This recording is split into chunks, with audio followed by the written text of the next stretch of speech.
Pick that up, sweetheart. That is what Dr. Caldwell said 47 minutes before the general's daughter coded in room 314. Sarah Chen folds hospital linens in the St. Michael's night shift laundry room, fluorescent lights buzzing overhead like insects trapped in glass. Her hands move with the precision of someone who has folded bandages under fire, who has worked in darkness and trusted muscle memory to keep people alive.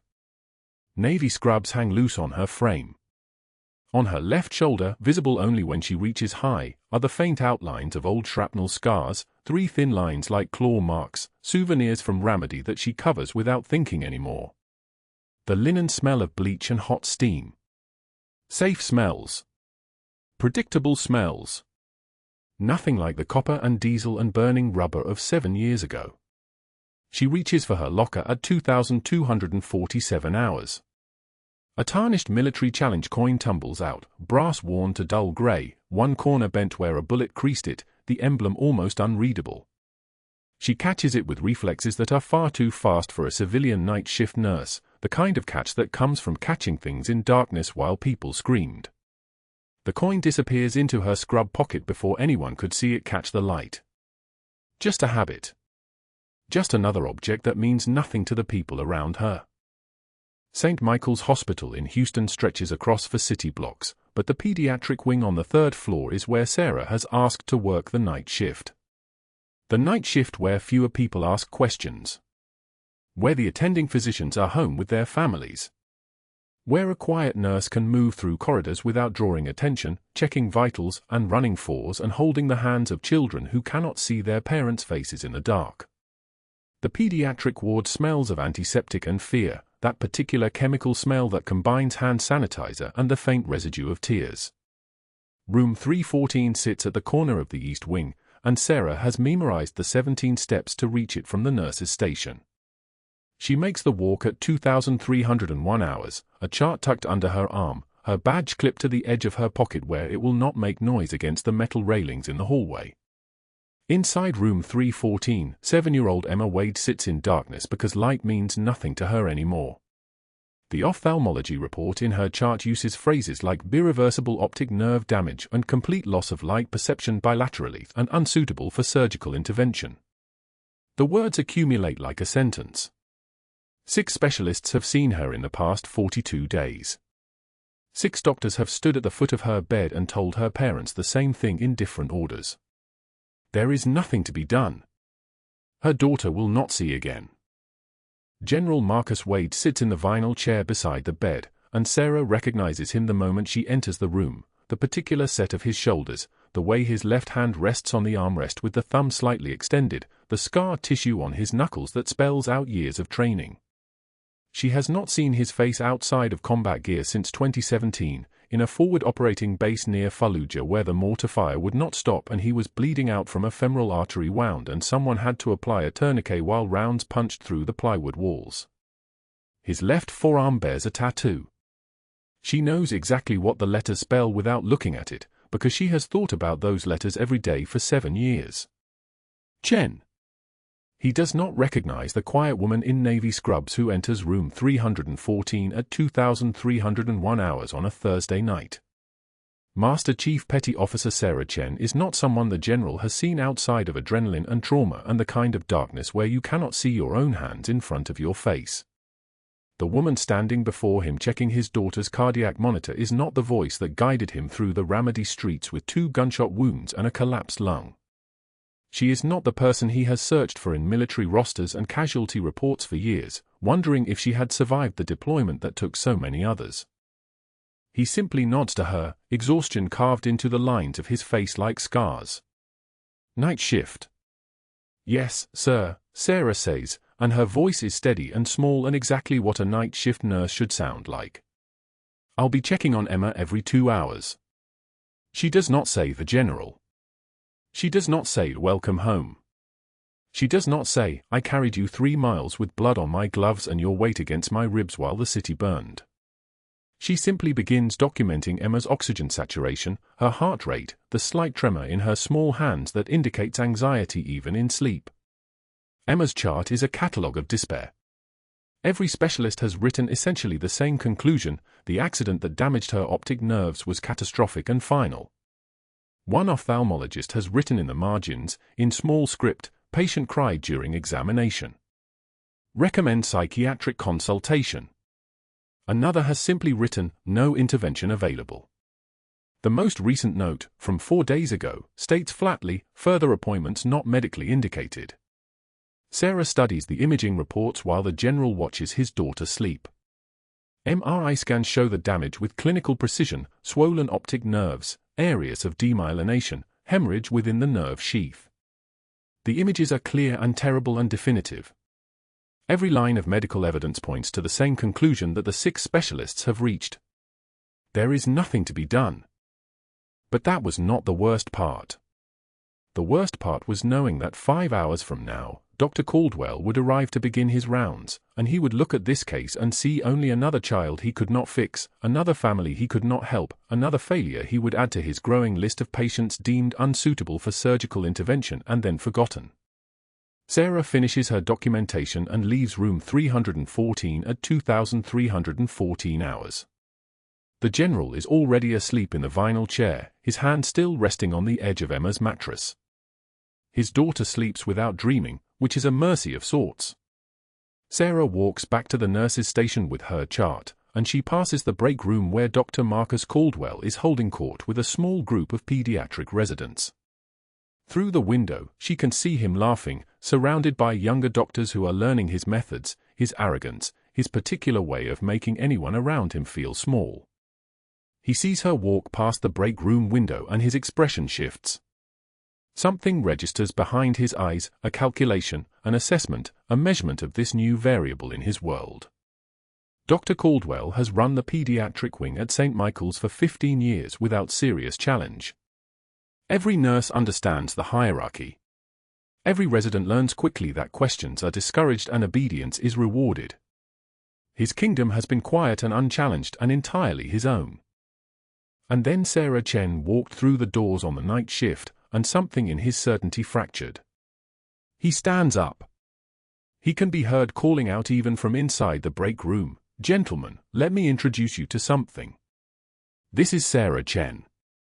She just transferred to the night shift, the newest member of our little family here in pediatrics. I would like to propose a small wager, just to make things interesting." His voice carries the tone of someone accustomed to being listened to without question. "I will bet each of you $50 that our new night shift nurse will not last 7 days. Who wants to take that action?" There is nervous laughter from the residents. Sarah does not stop walking. She does not turn around. She simply continues toward the medication room with her chart, her badge clicking softly against her pocket, her breathing exactly as it should be. But that was not the worst part.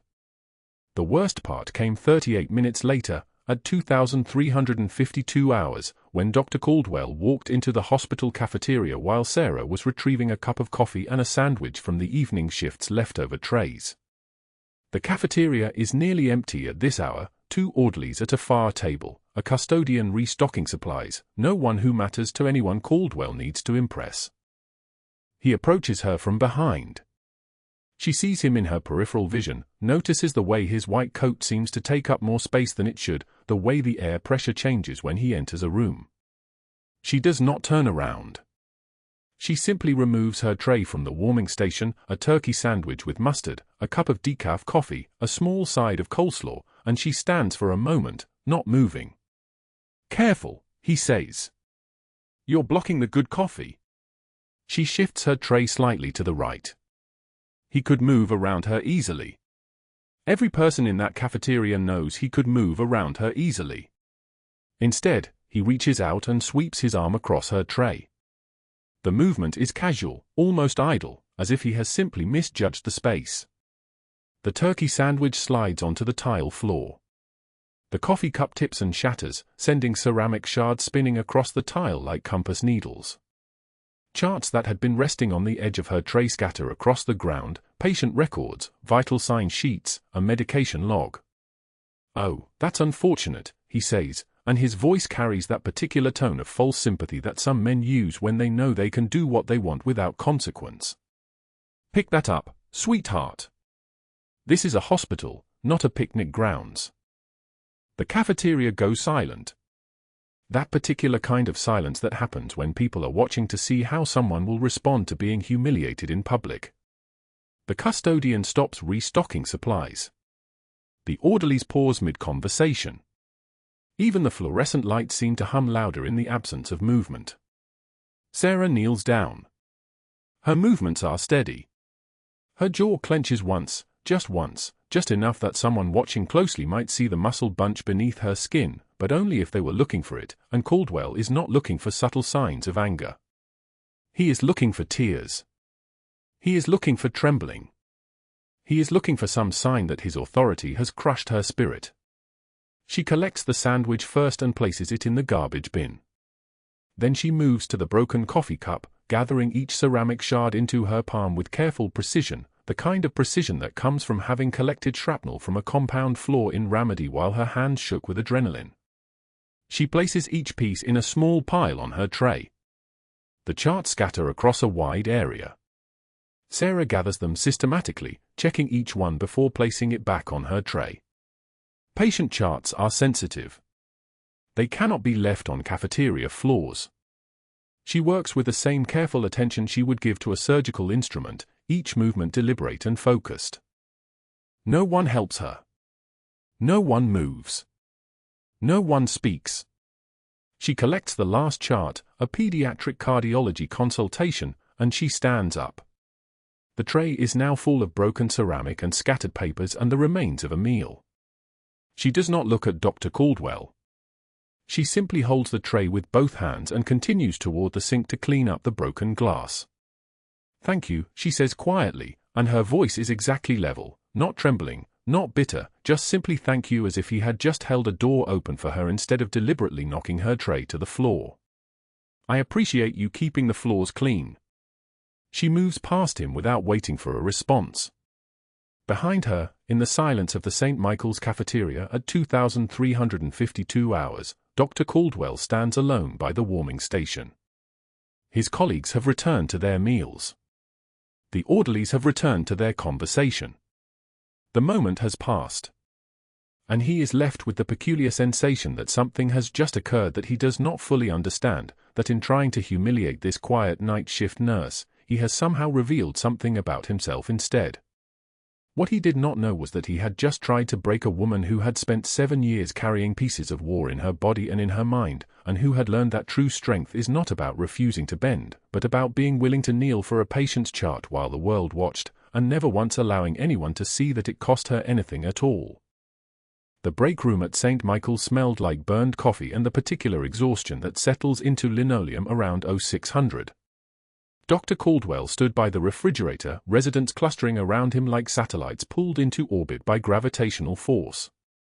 Sarah organized medication carts 2 corridors away, but sound traveled through these hallways like water finding cracks, and his voice was designed to carry.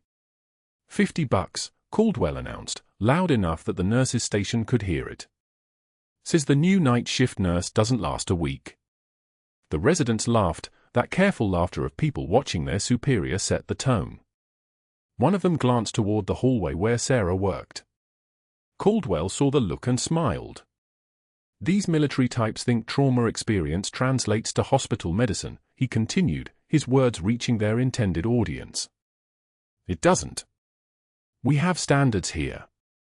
Real training. Not YouTube certifications from some forward operating base." He pronounced it like the words tasted bad. "She'll realize real quick she's out of her depth." Sarah's jaw clenched. "Once. Clean. Like a door closing." Her hands continued sorting the pill bottles into the plastic compartments, hydromorphone, metoprolol, omeprazole, each one sliding into place with mechanical precision. The fluorescent lights hummed their monotonous frequency above her head. Around her, the night shift was beginning to hand off to day shift, the hospital's circadian rhythm shifting like a sleeping body rolling over. She did not look toward the break room. She did not acknowledge the laughter. Her face remained the particular kind of neutral that takes years to perfect, not blank, not cold, but the absence of reaction that somehow screams louder than any response could. It was the mask she had worn in Ramadi when her sergeant screamed orders and her hands were steady despite the bleeding. The mask she wore now while pushing pills into compartments and letting insults slide past like rain off body armor. But that wasn't the worst part. 2 hours later, Sarah carried her lunch tray past the doctor's table in the cafeteria. It was a deliberate route. She could have gone the other way, used the staff entrance, avoided this particular crossing. But avoiding was for people with something to hide, and Sarah had already decided that day that she would not give Caldwell the satisfaction of watching her rearrange her life around his presence. She was halfway past when his foot emerged. The tray hit the floor in a collision of ceramic and stainless steel. Coffee erupted across the white tile like a dark stain spreading through tissue. Papers scattered, Emma Wade's chart, vaccination records, nursing notes, each one fluttering down like white leaves in a slow-motion autumn. The cafeteria went dead silent. The hum of the refrigerator. The distant beep of a monitor. The sound of everyone not breathing. "Pick that up, sweetheart," Caldwell said, his voice carrying the weight of a man accustomed to being obeyed. He leaned back in his chair, arms crossed over his chest like a man settling in to watch a show. His smile was the smile of someone who had just discovered he could break things and no one would stop him. Sarah dropped to her knees without hesitation. No drama. No anger. No tears. She simply knelt there on the tile floor, the hem of her scrubs darkening from spilled coffee, and began collecting the papers one by one. Her hands were steady. Her breath was measured. She moved with the terrible calm of someone who had done harder things than this, someone for whom picking up scattered papers was not humiliation but just another task to be completed and marked off a list. A resident started to move. To help. His compassion lasted exactly as long as it took Caldwell's eyes to snap toward him. The resident froze. Sat back down. Suddenly became very interested in his sandwich. "Let Nurse Nightshift handle her own mess," Caldwell said. The nickname spread like infection through the hospital's corridors. By that evening, the night shift nurses were calling her Night Shift, then Nighty, then the three-letter casualty of respect that comes from being seen as something less than human. It was a small thing. Paper cuts of the soul. 3 days after the cafeteria incident, Caldwell cornered her at the nurses' station at 0300. The night was deepest then, the kind of darkness that settles into hospitals when most of the world is sleeping. Emma Wade had finally drifted off 2 hours earlier, her small face peaceful for the first time in days. Sarah was updating the shift report when Caldwell emerged from the shadows of the corridor like something pulled from a nightmare. "I reviewed your intake forms," he said, dropping Emma's chart on the counter with the force of a gauntlet. "No specializations. No advanced certifications. Just basic trauma work." Sarah did not look up from her documentation. "That girl in 314 has a father who is a Marine general," Caldwell continued. His voice had dropped into the register of a man conducting serious business. "Which means expectations are high and lawsuit exposure is significant. So here's what's going to happen. You're going to stay in your lane. Vitals. Medications. Bedpans. You are going to leave the actual medicine, the real decisions, the complex cases, to people with credentials that matter." He leaned forward. His cologne was expensive, the kind that costs more per ounce than gasoline, the kind that clings to power like a second skin. Sarah met his eyes for exactly 3 seconds. Her pupils dilated slightly with the effort of maintaining composure, but nothing else changed. Her face was a photograph of serenity. A monument to the art of not breaking. "Yes, doctor," she said quietly. She returned to her charting as if he had not spoken. As if his words had been wind passing through an open window, as if his presence meant nothing at all. But her hand trembled once, a single, barely perceptible vibration, when she reached for her pen to sign the medication log. It was the kind of tremor that takes strength to hide, the kind that only appears when someone has been holding tension so tightly that the release nearly breaks them. Caldwell waited another 10 seconds, watching her write. Waiting for the breakdown he expected.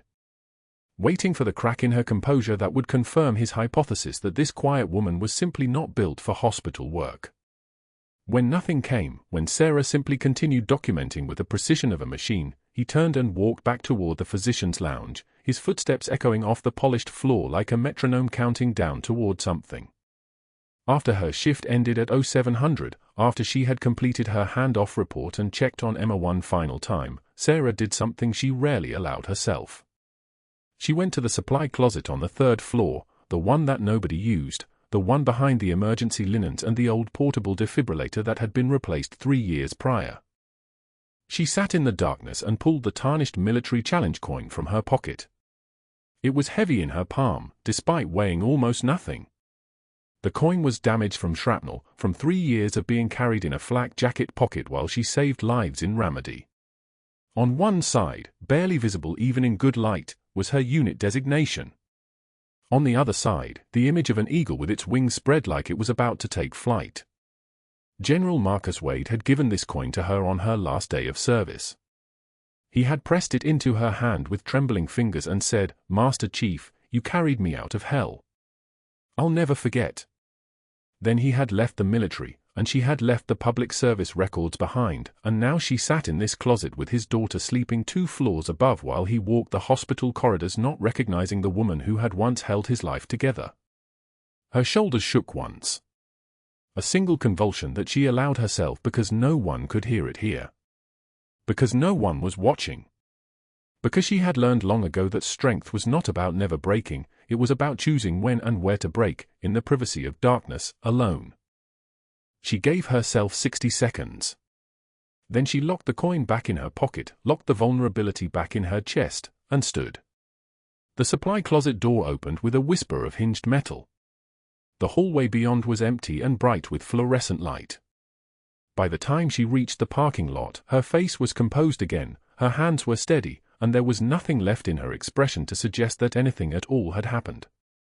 But while Sarah was learning to survive Caldwell's contempt, the doctor was building his case with the precision of someone who had spent 15 years turning institutional power into a weapon.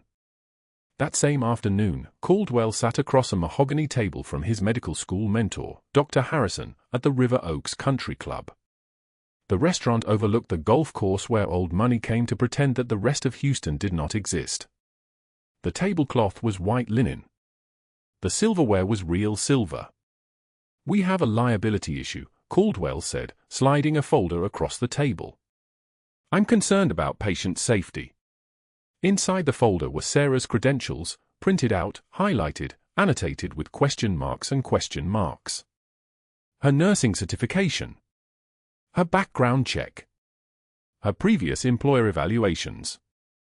On their own, they meant nothing. Arranged this way, with Caldwell's commentary in the margins, they told a story of a person who was competent enough to be dangerous and confident enough to exceed her actual qualifications. Dr. Harrison was 63 years old and had trained Caldwell during his surgical rotation in medical school. He had not thought much about his former student in 7 years until this lunch invitation arrived. Now he studied the documents while their soup course grew cold. "Where exactly did she train?" Harrison asked. "Classified military medical program," Caldwell said smoothly. "No records available. Which is the problem. We have no way to verify her actual skill level." Harrison made a phone call before dessert arrived. By that evening, a preliminary review had been opened into Sarah's hiring documentation. By the following morning, Caldwell had filed a formal concern with the Texas Nursing Board.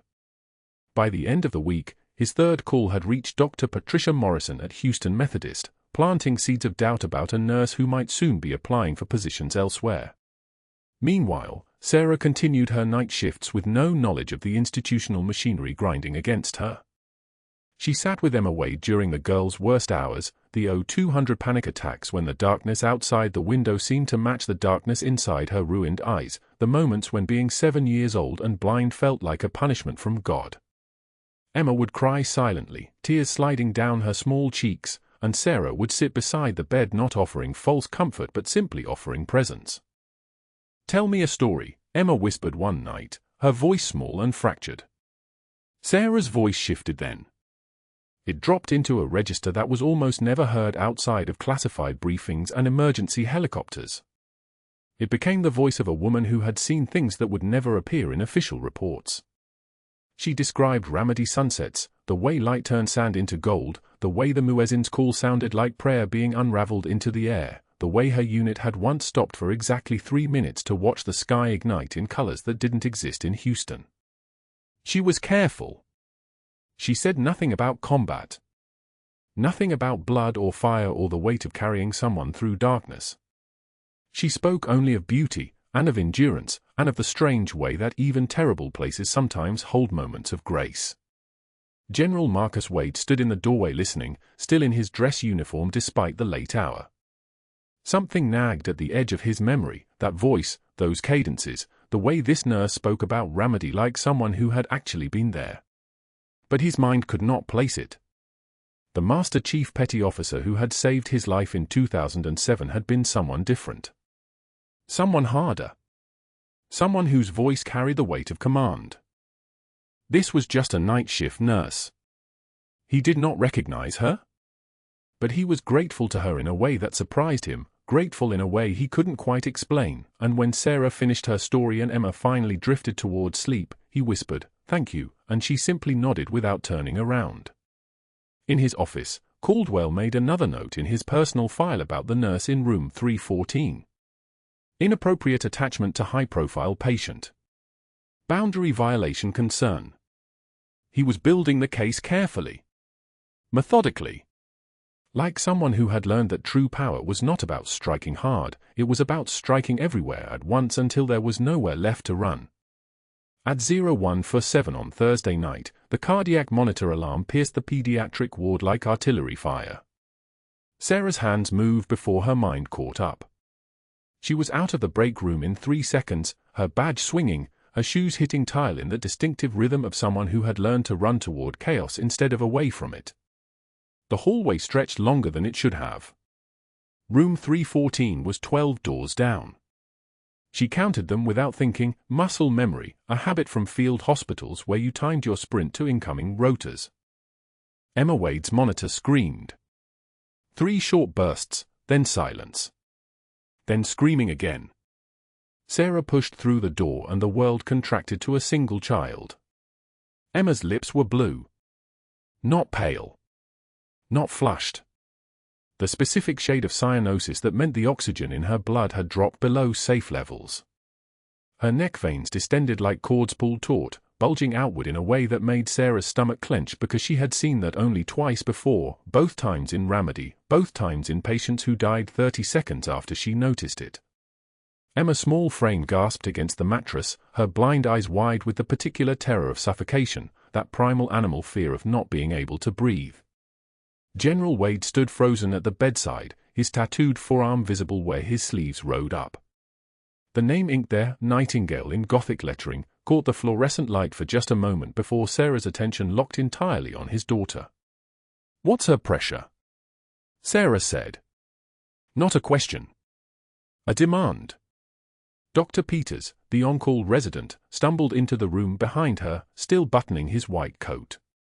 He was 28, maybe, with the soft edges of someone who had spent most of his training in well-lit simulation labs. His eyes went wide at Emma's color. 82/41 and dropping, the night nurse said. "Monica." "Good nurse." Steady voice. Oxygen sat just tanked from 94 to 84 in under 2 minutes.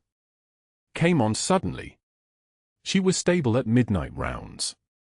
Sarah's mind sorted information with the kind of speed that came from years of battlefield triage. Sudden onset.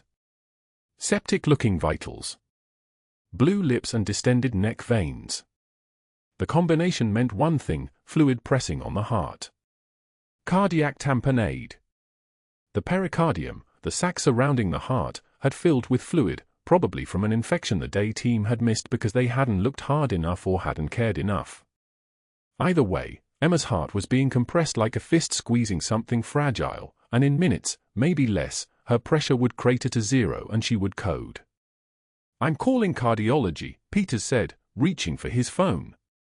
His hand shook slightly. "We need the attending." They'll need to do an echo, Anne. There's no time, Sarah said quietly. She was already moving toward the code cart, her hand steady, her breathing controlled, her voice carrying the flat authority of someone who had given orders under fire. She's in shock. By the time cardiology walks in here, her heart stops. Peters stared at her. That's a specialist procedure. We wait for the attending. Emma gasped. Her oxygen monitor dropped again. 82%. 79%.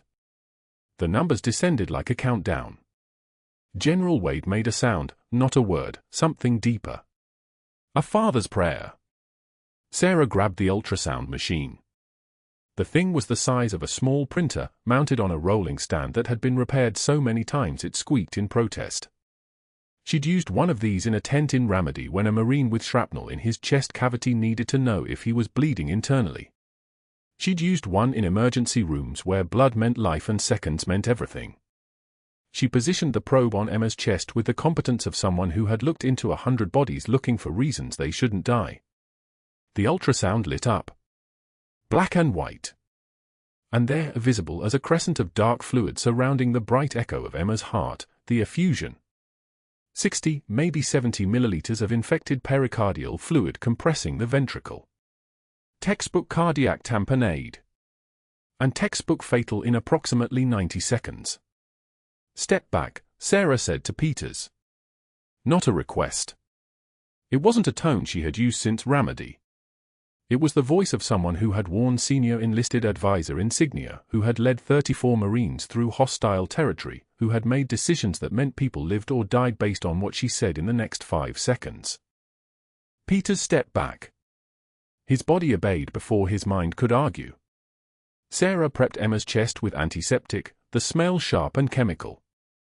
She felt the general's eyes on her, felt Monica watching, felt the entire room holding its breath. There was no time for fear, no space for hesitation. There was only the procedure, the 25-gauge spinal needle between her fingers, the ultrasound probe guiding her hand, the precise angle she'd learned from a trauma surgeon in Baghdad who had learned it from someone older who had learned it from someone older still. A chain of knowledge bought with blood. The needle slid in. Sarah felt the subtle change in resistance as the needle pierced the pericardium, that thin membrane protecting the heart. And then, the hiss of air as infected fluid moved through the needle, into the syringe, escaping the space where it was killing a 7-year-old girl. 30 milliliters. 40. 50. The fluid was yellow-tinged, cloudy with infection. Emma's oxygen monitor climbed. 82%. 85%. 88%. Her systolic pressure rose. 60. 70. 80. The room came alive. Emma gasped, a real breath, not the drowning gasps of 2 minutes ago. Her heart rhythm stabilized on the monitor. Sinus. Regular. The beautiful normal rhythm of a heart that could beat without compression. Sarah disposed of the needle, her hand steady as surgical steel, her voice when she spoke hardly above a whisper. Get me broad-spectrum antibiotics. Someone's missed a serious infection. She looked at Monica. I want cultures from that fluid. Gram stain. Complete panel. And call cardiology now, not emergently, just let them know what we found so they can document it. Emma's eyes moved toward the sound of her father's voice as he whispered her name. Not with sight. Just that instinctive response of a child to a parent's presence. The door opened. Dr. Caldwell stood in the threshold, still in yesterday's clothes, his hair uncombed, his jaw dark with stubble. 10 minutes. That's how long Emma had been stable. Just 10 minutes since Sarah had performed a procedure that required years of military medical training, that existed in the grey space between protocol and survival, that a nurse was not supposed to do and that had just saved a child's life. His eyes moved from the ultrasound machine to the syringe on the bedside table to Sarah's hands, now removing her gloves with methodical precision. And something shifted in his expression. Not gratitude. Not relief. Fear. pure, crystalline fear of a man realizing that the hierarchy he had built over 15 years, where his authority was unquestioned, where night nurses followed orders and residents froze in emergencies and families understood that the white coat made the decisions, had just been shattered by a quiet woman in blue scrubs who had done exactly what needed to be done. General Wade spoke before anyone else could. His voice was different now. Harder. Focused. "What's your name?" "Sarah Chen," she said. Still quiet. Still steady. "I'm the night shift nurse." The general stared at her for 3 full seconds.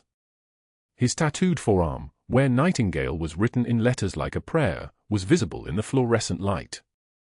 His eyes were the color of wet concrete.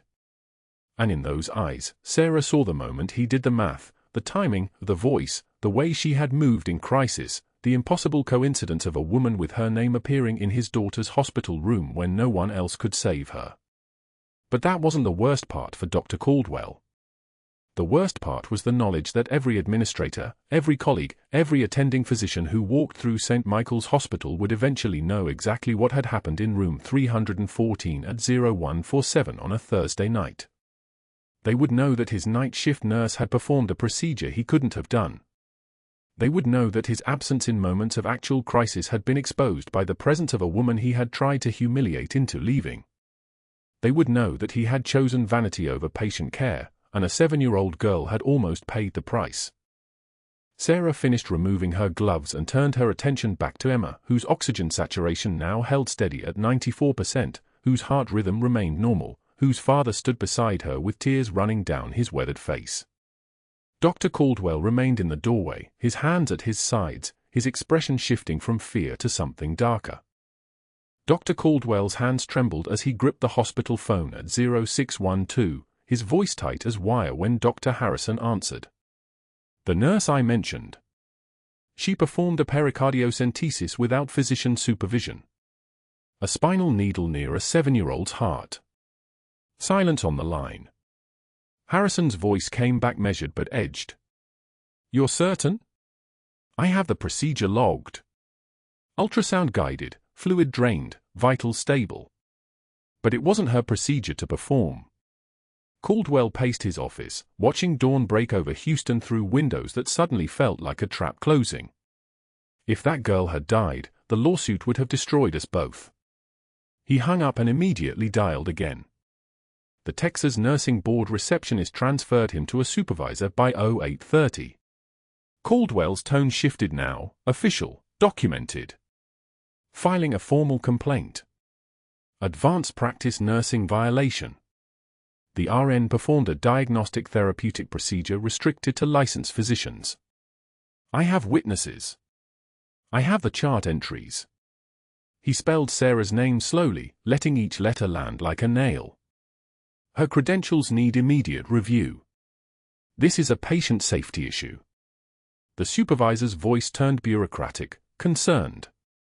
We'll open an investigation. Thank you for reporting. By 0915, Caldwell's third call reached the hospital administrator's office. I'm requesting immediate suspension pending full investigation. We have a rogue nurse with a hero complex endangering patients. Single-handedly performing emergency procedures. No chain of command. No oversight. The word sounded reasonable. Professional. Damning. She's a liability. Within 4 hours, Sarah sat across from the administrator in a small conference room on the 2nd floor. Caldwell stood behind the man's chair like a stone sentinel, arms crossed, his expression a mask of institutional concern. The administrator didn't meet her eyes. You performed a procedure restricted to physicians. Dr. Caldwell has documented multiple instances of you overstepping boundaries. Operating beyond your scope of practice. Sarah's hands rested flat on the table, completely still. Her jaw didn't clench. Her breathing didn't change. She could have told them everything right there. Could have reached into her scrub pocket and pulled out the classified assignment letter, the Pentagon oversight designation, the 3-page brief on why she was really at St. Michael's, not just as a nurse but as a guardian. Could have mentioned the intelligence suggesting Emma Wade's accident wasn't random, that threats had been made against General Wade's family through encrypted channels her superiors were still tracing.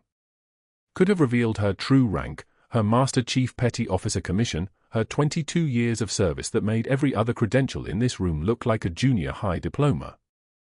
But revealing her identity meant mission failure. Meant leaving Emma vulnerable to whoever had put her in that hospital bed in the first place.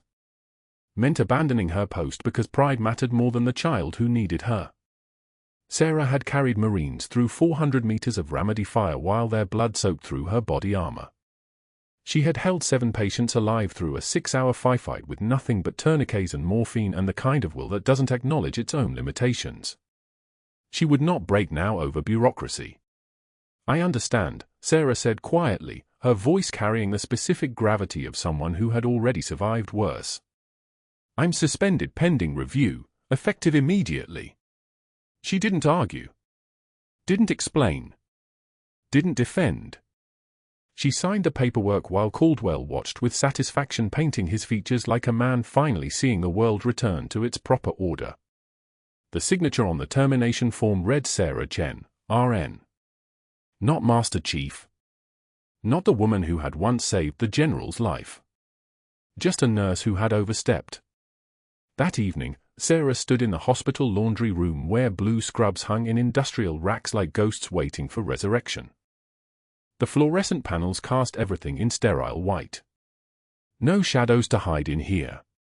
She pulled her final set from the rack and began folding them, her hands moving through the motions with the muscle memory of someone who had folded 1,000 uniforms across 2 decades. Collar. Sleeves. Back panel. The fabric still smelled like antiseptic and night shift coffee and the particular exhaustion that comes from saving lives while pretending you're nobody important. These scrubs had been her costume, her cover, her way of standing in a child's hospital room without being recognized as the woman who had once carried her father through hell. These scrubs had let her whisper encouragement to a blind girl about sunsets in the desert while the girl's father slept in the chair beside them, completely unaware that his daughter was learning to trust a voice from his own fractured past. Sarah folded the final pair and placed them in the return bin. Her hands remembered every patient she couldn't protect once she walked away from active duty. The Marine in Fallujah who bled out during evac because the transport chopper was delayed by command bureaucracy. The translator's daughter who died waiting for a visa that politics held hostage for 3 months too long. The intelligence analyst who took his own life because nobody had the language to ask if he needed help. And now, Emma Wade, who would spend nights in the hospital room without the one person who could hear her nightmares and know exactly what they meant.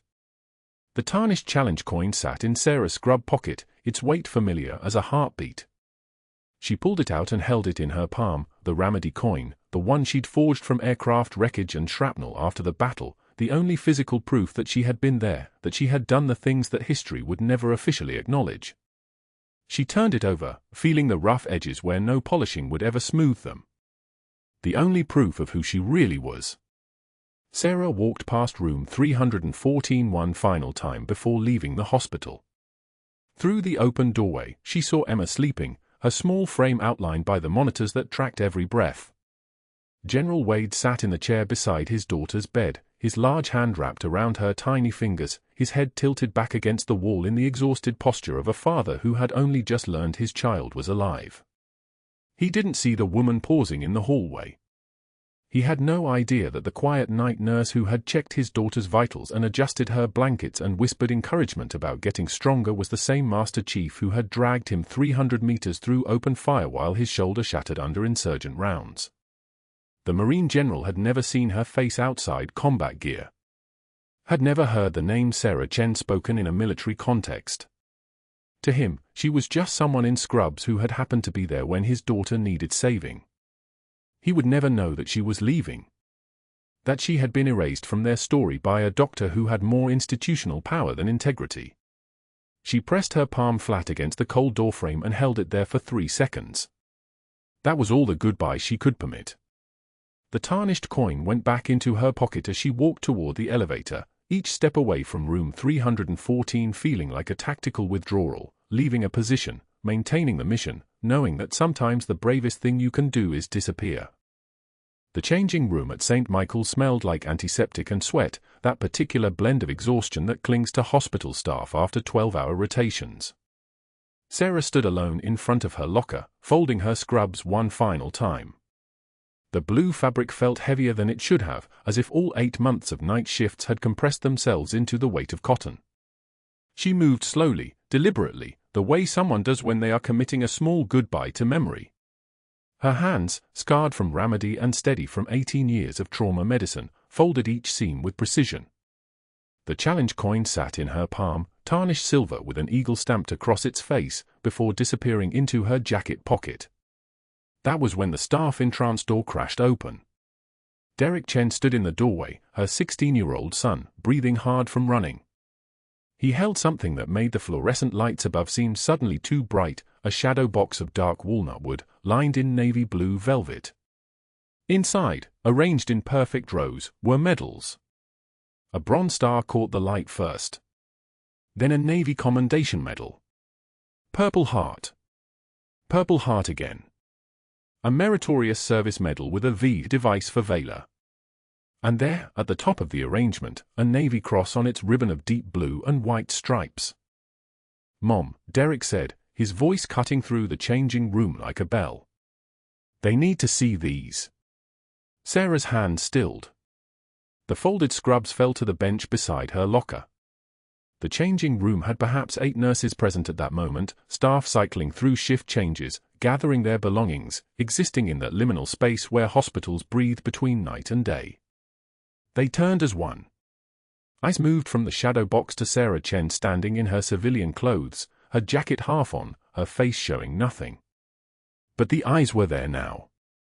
All of them. Waiting for an explanation that would not come from her. Derek walked forward, his jaw set like his mother's. He had inherited her composure, or perhaps he had simply watched her for 16 years and learned what it looked like when someone stood absolutely still in the center of a storm. He held the shadow box so that every medal caught light. "My mom saved my dad's life in Ramadi. She carried him 3 miles through gunfire." His voice didn't shake. "She saved a lot of people." A cardiac nurse named Morrison, who had worked alongside Sarah for 3 months without knowing her name beyond the roster, stepped forward. Behind her came a tech, then another nurse. They were not reading the medal so much as they were reading Sarah's posture, the way her shoulders squared fractionally, the way her hands unclenched. Recognition, perhaps, of what they had been standing next to all this time. The general's aide had been in the changing room the entire time.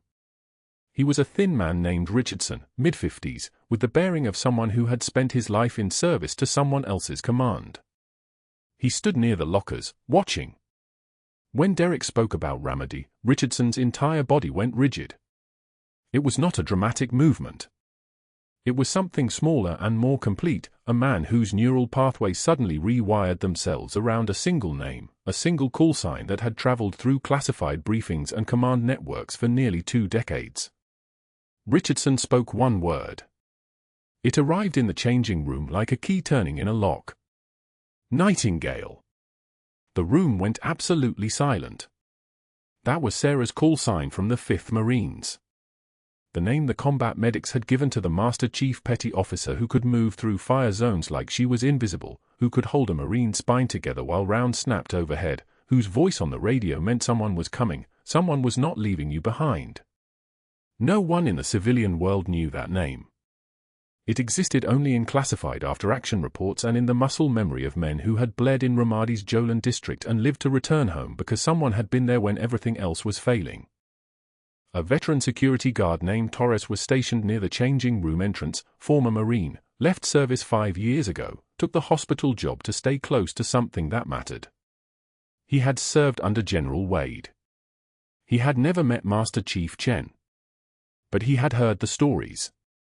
Every Marine knew the stories. When Richardson spoke the word "Nightingale," Torres understood before his conscious mind had processed language. His body moved first. Boots snapped together. His spine extended to full height. His right hand came up in a crisp salute, held for exactly 1 second, then dropped. "Master Chief Petty Officer on deck," Torres announced. The words carried weight like a physical force. They were not a greeting. They were a declaration of rank, of protocol, of the sudden realignment of every assumption the changing room had held about the woman who had been collecting their contempt and their doubt in equal measure for 8 months. Derek lowered the shadow box slowly, understanding in the way young people sometimes do that the story had become larger than any single moment. The medals gleamed. Each one told a piece of the narrative no one in that room had been cleared to know. Bronze Star. Valor in Combat. Navy Commendation Medal. Meritorious Service Medal with V device. 2 Purple Hearts. And the Navy Cross, the second highest military decoration, awarded for extraordinary heroism in combat. Not given lightly. Not given often. Not given to people who were just nurses. It took approximately 4 minutes for General Marcus Way to arrive at St. Michael's. He was not called.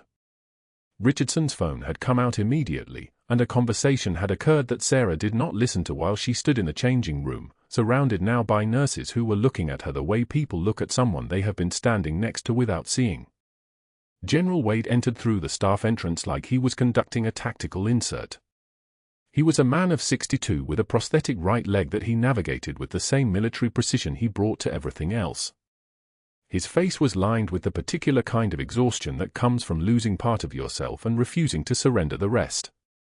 He was wearing dress blues with ribbons across his chest, and he carried a folder that had been flagged classified across the cover in letters that were faded from decades of security briefing protocols. He walked directly to Sarah Chen. For a moment, just a moment, the two of them looked at each other across the changing room. A Marine General and a Master Chief Petty Officer. 18 years since Ramadi.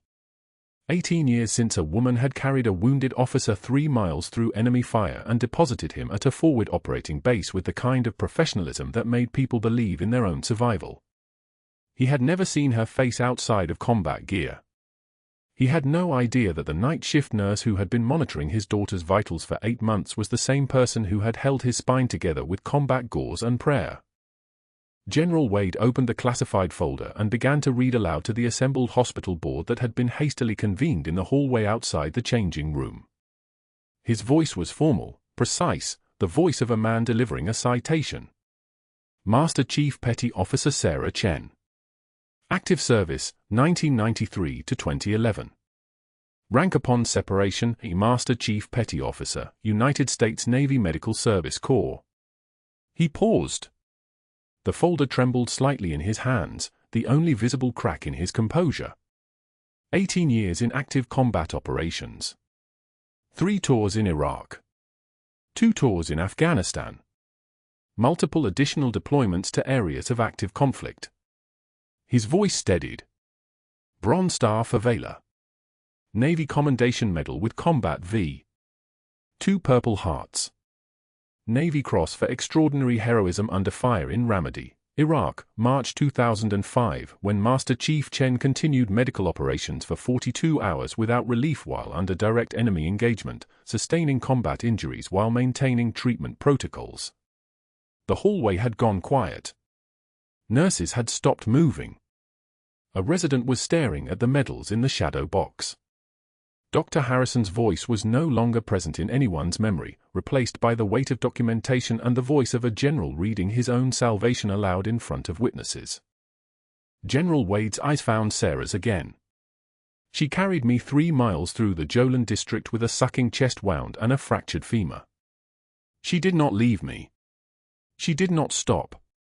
She did not surrender, even when surrender would have been the rational choice.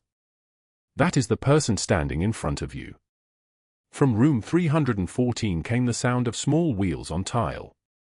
A nurse was pushing Emma Wade's wheelchair into the hallway, the 7-year-old girl who was blind, who would not speak to most staff members, who had been labeled difficult and uncooperative by doctors who did not understand that a child's silence is sometimes the only protest available when everything else has been taken. Emma's eyes, sightless blue eyes that looked at nothing, turned in the direction of Sarah's voice. "I remember you," Emma said. Her voice was small but clear. "You're the one from the stories. The chief. The one who saved Daddy. He talks about you when he thinks I'm sleeping. He says you never left anyone behind. He says that's the difference between a good person and someone who's real. The girl paused. You sat with me when I was scared. You never made me talk if I didn't want to. Sarah knelt beside the wheelchair. Not slowly.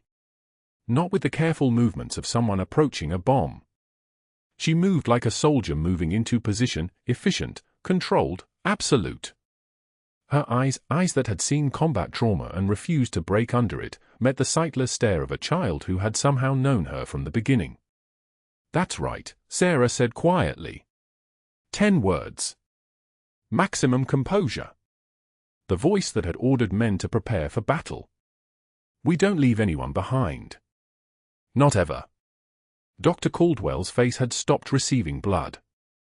It was a medical observation, clinical and precise, the sudden drainage of color from skin as the capillaries constricted, as the nervous system registered a threat so complete that the body prepared to retreat from an unwinnable position. He stood at the edge of the gathered hospital board, watching his entire professional existence compress itself into a moment that would not compress further. He had made his calculations based on a night shift nurse in scrubs. He had made his power plays against someone he had dismissed.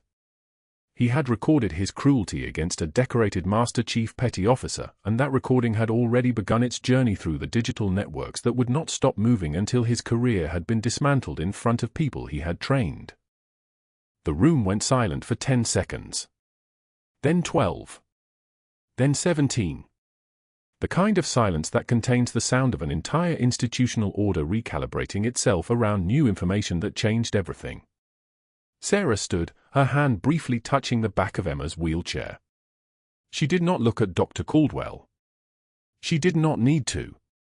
She had spent 8 months being underestimated by a man who had no frame of reference for the kind of power that comes from surviving Ramadi.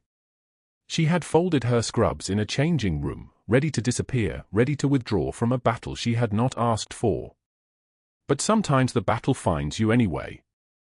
Sometimes your 17-year-old son walks through a door carrying medals that rewrite the narrative of who you are. I'm going back on shift, Sarah said. Her voice had dropped an octave from the deferential tone of the past 8 months.